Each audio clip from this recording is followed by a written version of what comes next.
Hello, I'm John Oxer.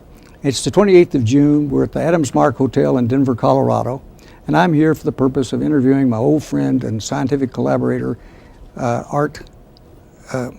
What's my name? What is your name? Art Lucas, who we've got pinned down finally in one place. Art, let's talk a little bit about how you came into the world, where in the first few years. Well, we can run real quickly through the country stuff. I was born in Indianapolis, you know, the home of the great race, and grew up down in the country in the south of Indiana on a farm by the shores of the Muscatatuck River. Try to say that over and over. I escaped to go to college when I was 18 years old, and I don't think I ever really went back overnight. Got a couple of years of college in at Franklin College, and an old alumnus came by searching for somebody to work hard, and I needed money.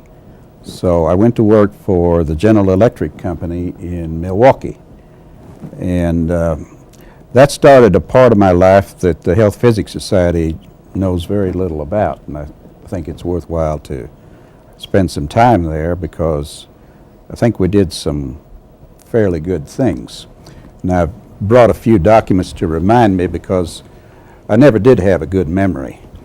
The first thing that I was set out to do in this career was to build a water tank so as to explore the deposition of X-ray energy in the human body for the treatment of cancer. And I believe this is the first time this was ever done. We built a tank. It's not necessary to see that. We built a tank which was 2 feet by 2 feet by 2 feet. We could then direct the X-ray beam into this tank, and with small ionization chambers we could map the dose in there. And we set the pace for radiotherapy for all time.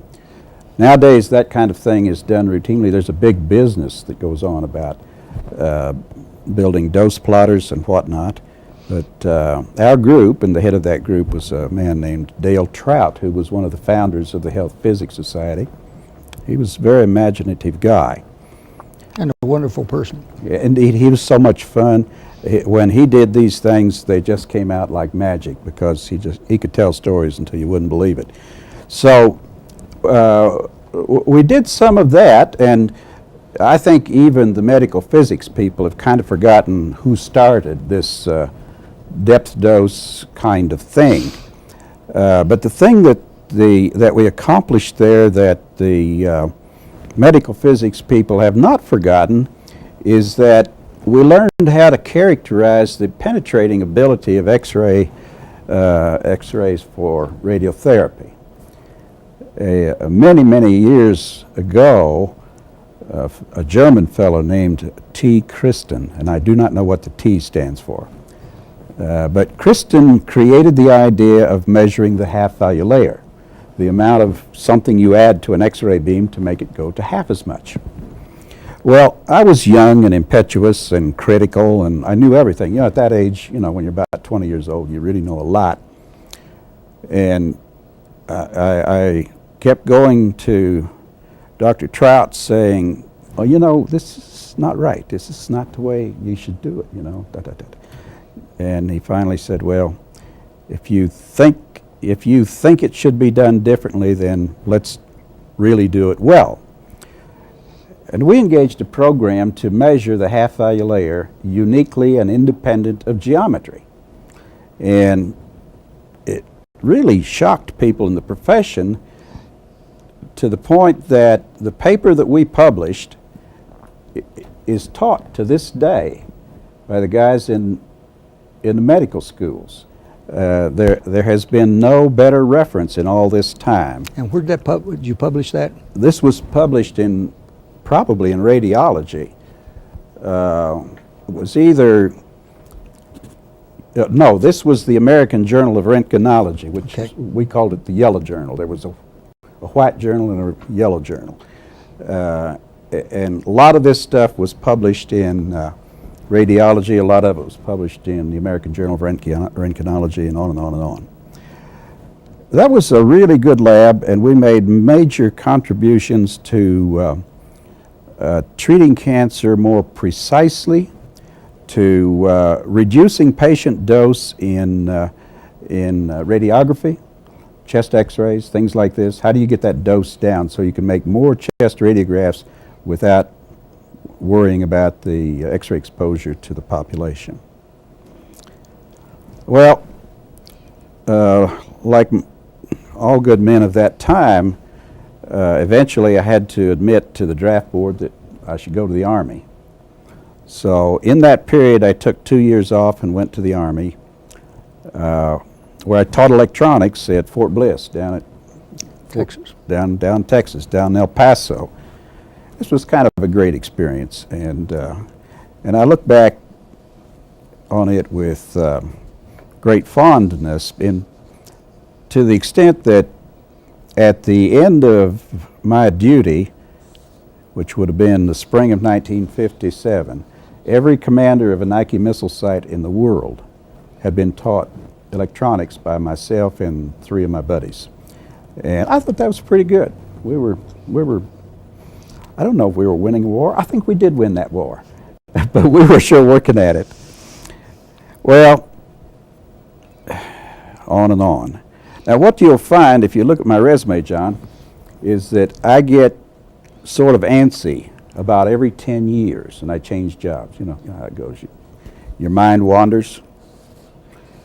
So, in due time, I moved for a reason I know not what, except a wanderlust. Or climate. Climate, yes, climate. I moved to Santa Barbara, California. Not bad from Milwaukee, Wisconsin. Now, I don't know that I ever did better work there than I did in Milwaukee, but did some very unusual things. And again, just to keep my mind straight here and help me remember some of the things we did, I just dug a few old pictures out of the archives. Worked for a company called EG&G. A lot of our peers would know EG&G,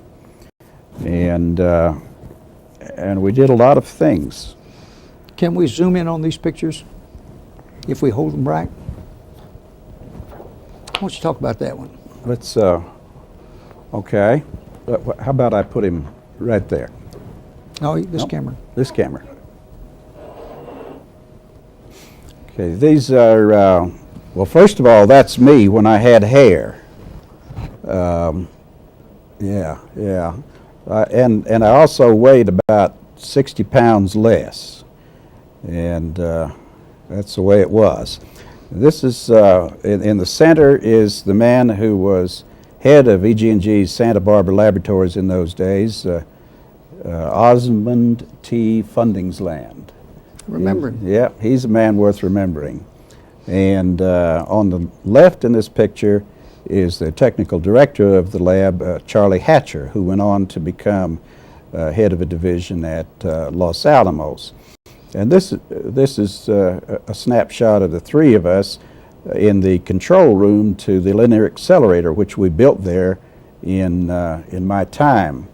And that was my first brush with big plumbing particle accelerators, and it worked out pretty good from the point of view of my doing what they wanted, and my getting an education in big particle accelerators. But right about then is when you switched also to doing dosimetric research with the small detectors, right?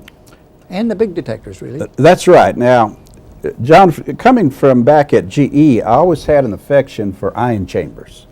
As a matter of fact, when you guys at Oak Ridge were counting beta rays and counting alpha rays and all that sort of thing, I didn't have any counters, and I didn't know how to do that.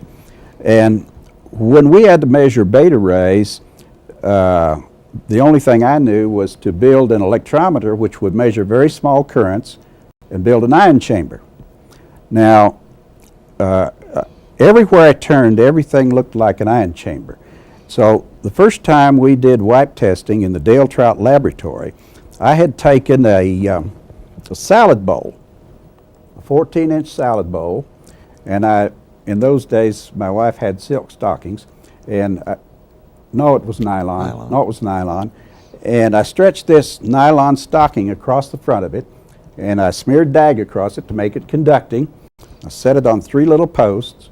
Then I built an electrometer using the old vacuum tube electrometer tubes, 5889, I believe. Yep. And we were able to measure 305 microcuries in wipe testing with an ion chamber.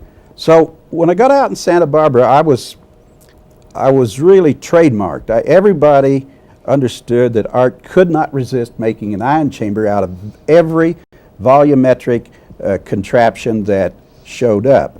And this is kind of a selection of the ion chamber things that I did. The ball on the right is a 40-liter ion chamber. It had tremendous sensitivity. You could measure background radiation, duck soup, and its little brother, a bit to the left, is a 12-liter ion chamber. Then there's a 100 cc ion chamber on the right, and down in the front there's a 1 cc ion chamber. I just, really kept going, building ion chambers when no one else would. The 1 cc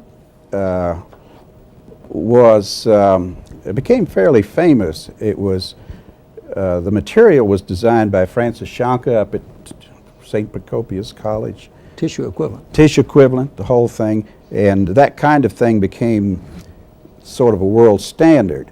Now, at about that time, EG&G touched base with 2 rather important figures. You see, EG&G was a Boston-based firm. Yes. And the E and the G and the G had all been MIT folk. Well, it turns out Robley Evans was an MIT person, and Robley Evans came to Santa Barbara to talk to us about our future and what we ought to be doing and this and that. And then Harold Rossi came, and the 2 each reviewed the laboratory. Well, the most significant thing that came out of those visits was, you see, Harold Rossi was the father of the tissue equivalent proportional counter in microdosimetry. Well, Harold allowed us how we could probably build a proportional counter like his with about a 1 or 2 year development program, but we'd never be able to make a commercial product out of it. Well, we took 90 days. Be nice if you could see that. We took 90 days. Well, we took 90 days to build a proportional counter. I took every advantage because I'm kind of success-oriented. We built a 2-inch diameter sphere of tissue equivalent plastic, but I put it in an aluminum container, and it worked like a dream. You could seal it off, you could take it to the desert, you could take it to an accelerator, you could really make measurements with it. And Harold was very complimentary over this because it got this thing to be really world famous.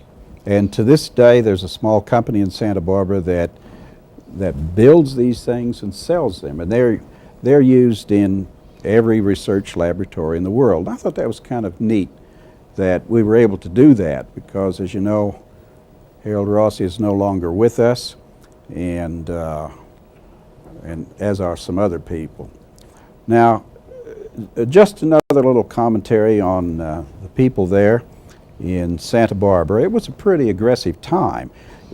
I did want you to see that I did have hair, and I was skinny in those days. I remember. You see on the left. See, I'm still coherent enough I can read through a picture on the back and figure out which is left and which is right, John. On the left, you see John Handloser, who was one of us, a fairly well-known guy who did nice work at Brookhaven and worked with us in Santa Barbara and went on to build a pretty significant company and more recently is deceased. And on the right, you see Henry Barella, who was the technical director of that lab for some time. These were really interesting times there in Santa Barbara. And as our other friends probably know, there was a lot of weapons orientation toward what EG&G did in those days. But I felt rather lucky that I did some things that were outside that scope. And probably the most significant thing that I did during that about 10-year period was to undertake with that proportional counter measuring the LET spectrum from neutron irradiations. You remember the Henry Tower. You put a big neutron generator on top of this tower, and I went out in the desert with a pickup truck and measured neutron spectra out there in the sand. Well, Colonel Brennan, who had given birth to the AFRI down in Bethesda, came out there to see me, and he wanted to undertake with this kind of technology determining the advisability of undertaking a clinical trial in cancer radiotherapy. Got a team of 6 together. My job was to make these measurements, these spectral measurements. We went to every serious neutron generator in the world. We went first to Hammersmith in London. We went to Livermore, a thing called the CT machine, I guess it was called.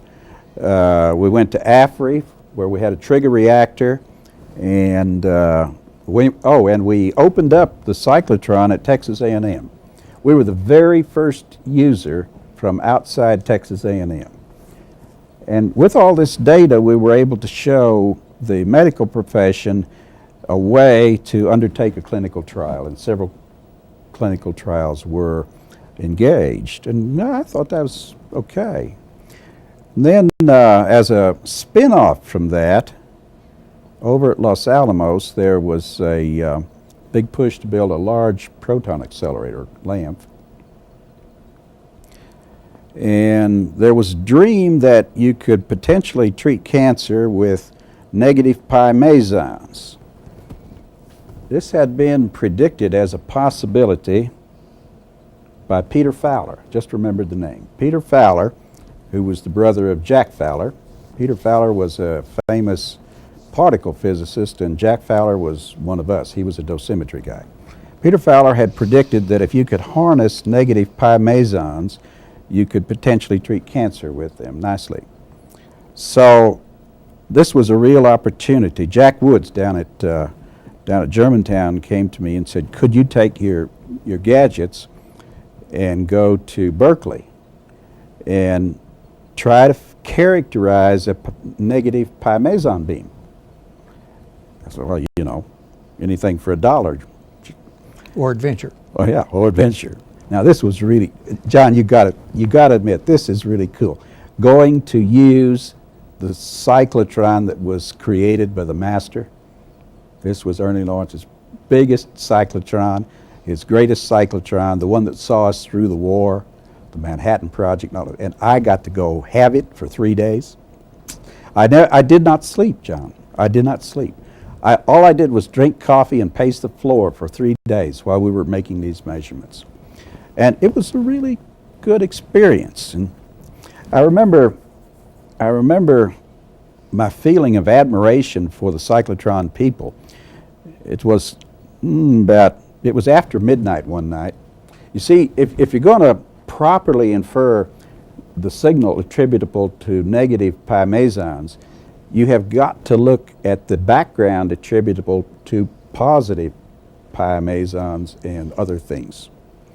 So I had been alerted that I'd better do positive pi mesons also. So a little after midnight, it was dark and I was heavy into the coffee, we finished the last negative pi meson run. So not knowing any better, I didn't know anything about accelerators. I went over to the operator and I said, now I want positive pi mesons. I didn't know anything else to say. Yeah. So this salty old guy looked up at me, kind of scowling, and he said, you mean you want me to turn all the magnets around? Good. Yes, that's what I want. Well, John, it was absolutely fantastic. He started pressing buttons like this. You know, those things run on big motor generator sets, and you can hear these big motor generator sets. They're going, like that. Boom. This guy runs off, and he's clanging doors, and lights are flashing, and this and that and the other. About 30 minutes, he's at the control, and he looks back up at me, and he says, "We got beam." And I just thought that was a tremendous tribute to what really makes nuclear physics work. Those guys know how to run these things. Anyway, we got the data that showed that you can get fair result with negative pi mesons. Lampf at Los Alamos went on to build a beam line that treated patients, and I guess it was pretty successful. But the problem is it's just so expensive. That it was never really pursued greatly. I don't know that beam line runs anymore. I could be wrong. Well, so that's kind of the way things went in Santa Barbara, and So then you ran away for a while. yeah, I ran away. Oh yeah, we neglected to talk about TLD, didn't we? Yeah, we ought to cover that before you go to NIST. That's right. Well, what had happened is in about 1961, EG&G had gotten a contract from the nuclear Navy to build a personnel dosimeter using thermoluminescence in a manner that had been prescribed by the Naval Research Laboratory. So I was not directly involved in that, except that I was offsides using the materials which they produced for other purposes at the laboratory. So I gained a lot of experience in using thermoluminescence materials. Used them to measure radiation exposure to rodents in the Nevada desert, this and that sort of thing. That was kind of fun, and got quite a bit of experience. Well, the project went forward, but it failed. They built this instrument, and they went to show it to Rickover, and it failed. It didn't work. But they were sure, the Navy was sure that that's what they wanted. Well, having a little bit of insight into these things, I began to build instruments for commercial use, which would involve the measurement of thermoluminescence, and that's kind of a front view of the first EG&G TLD reader, and we began to talk with the Navy about how to do this. Well, I had been very successful, and I had a lot of credibility with Dr. Hatcher, the technical head of the laboratory, and one day he said to me, "Art, you can do whatever you want to do, just tell me what it is." And I said, "Well, Charlie, I'd like to go work for a year of my life at the Mecca, the National Bureau of Standards, which is now called NIST." He says, "Well, okay, you have a leave, you can go, we'll pay your way there, we'll pay your way back. They have to pay your salary." So I became a government employee, a GS something, for a year. Worked at the Bureau of Standards, where we did, I can't remember what we did. Oh, we engaged a program to isolate monoenergetic X-rays from big machine beams. Yeah. K-X-ray, it was the K-X-ray thing. And that turned out to be the forerunner to some really good work in later years in imaging for medical purposes at the NIST. So I had gotten some distance in thermoluminescence. Came back to the lab from Gaithersburg, and by this time the Navy had decided what it wanted for a dosimeter. So it had put out a request for bid, and everybody answered it. Well, EG&G answered it, and a company called the Harshaw Chemical Company in Cleveland, Ohio, who had started to produce instruments of this sort, answered it. Well, EG&G did not win the bid. So I was encouraged by both the Navy and Harshaw to go to work for Harshaw in Cleveland, Ohio. It was a matter of great conscience, because my family really enjoyed Santa Barbara. Now, I mean, you know, Santa Barbara, I guess everybody knows what Santa Barbara is like, but just a little glimpse. Look, see that little white cloud floating in the sky up there? See that mountain ridge behind my house? All those good things. I mean, Santa Barbara was good life. And I said no. Well, I said no about 3 times, and it got to be embarrassing. I was afraid that I was going to let Admiral Rickover down and scuttle the nuclear navy and lose the Cold War. So finally, one Sunday afternoon, I owed Harshaw a telephone call, and it was at the epitome of Santa Barbara luxury. I was sitting in a chair beside the pool, watching all the young ladies flit back and forth in, you know how they dress when they go to the pool in Santa Barbara. It's just really embarrassing. I'm sitting there staring into the sky trying to decide, shall I move to Cleveland, Ohio? Well, I decided to do it. Now, how are we doing on time, Jan? What do you think? Well, should we keep this up or not? Let's just go quickly through that. We'll just skip right along here. All right. Because most people out there know what I did after I came to Cleveland. Yeah. Because in Santa Barbara, we had created a little kind of a dosimeter that was in a glass bulb, and this was rather the basis for the Navy dosimeter, and it was rather crude in some ways. And so the decision was made to try to make a mil-spec device which resembled that. And we went ahead to do that. I went to work for the Harshaw Chemical Company. We created this device which came to be worn by every man who sailed in the nuclear navy. There was somewhere between 500,000 and 1 million of these produced. And no one ever produced them except ourselves, myself and a lady who later came to be my wife.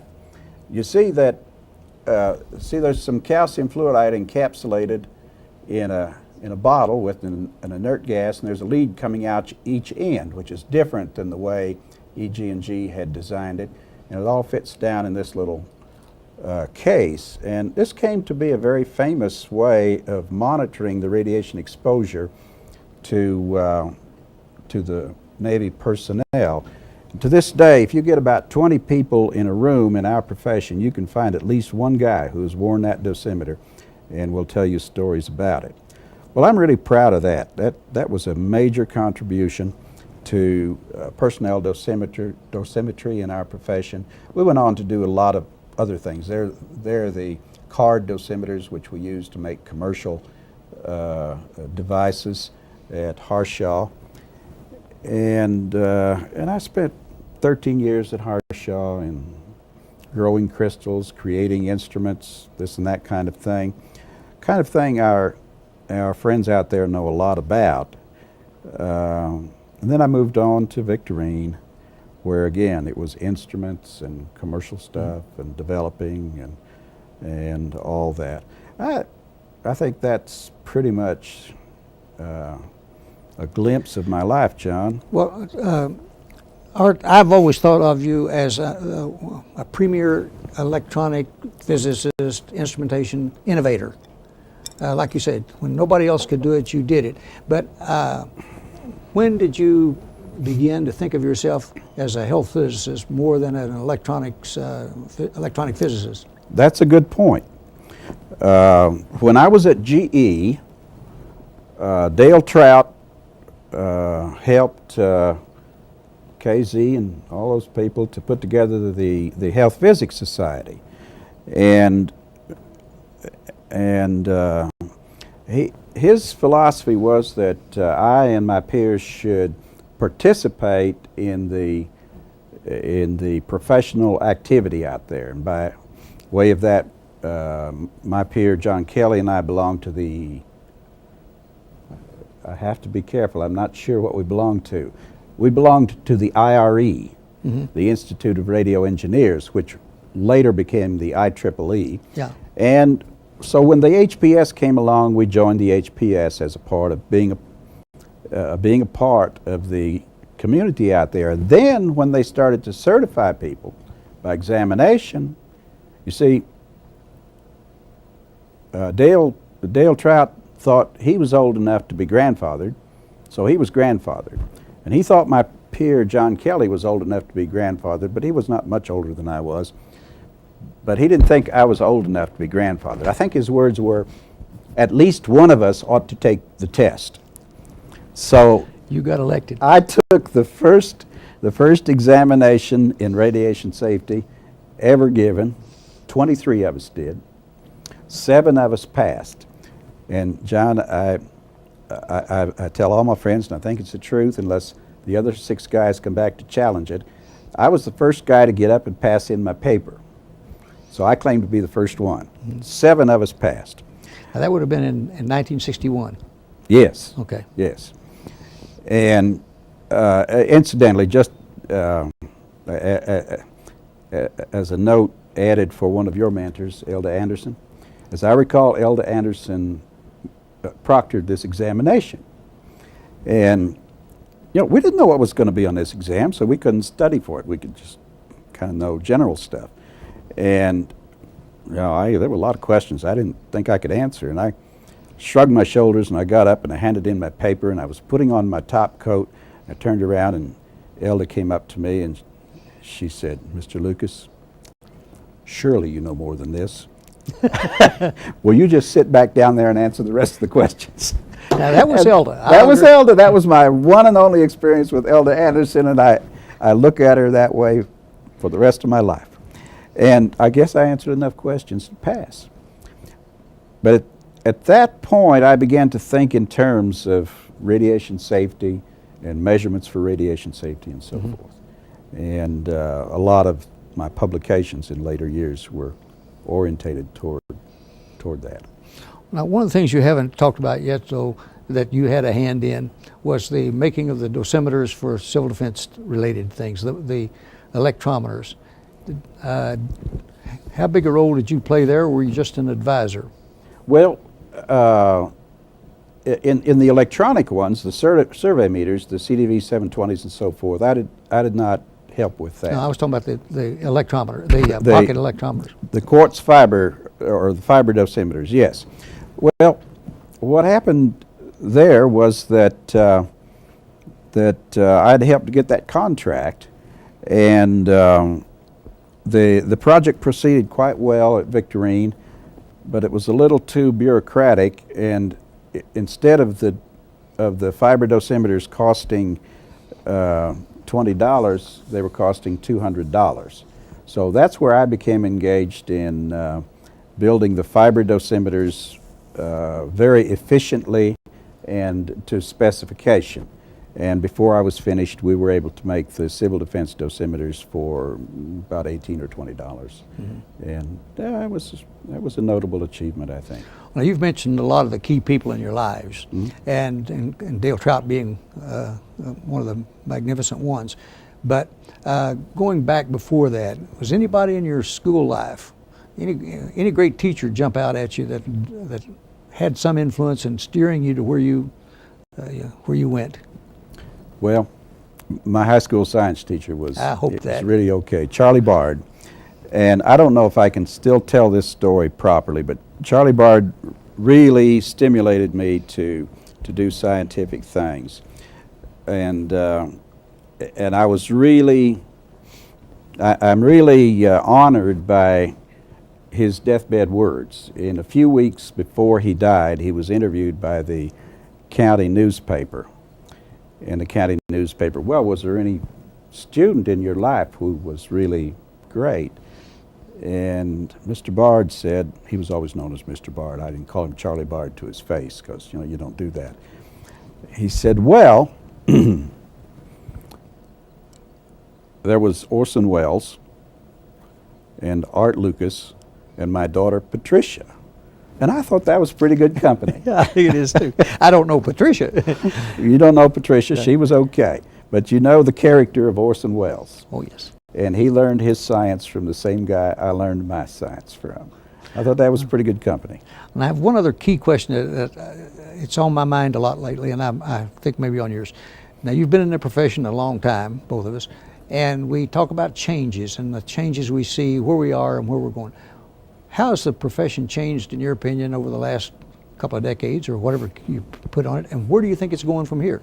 Well, Yeah, that's a toughie. We've generally changed from being instrumentally oriented, learning to make better and better measurements, to being management oriented, where we try to manage by edict and by regulation and that sort of thing, radioactivity. There's a lot less measurement and a lot more management, and I'm not much of a manager of that kind of thing. Where it's going, John, I think that we will eventually understand the interaction of radiation with the human cells, mammalian cells, with Homo sapiens, the body, in much greater detail than we do now.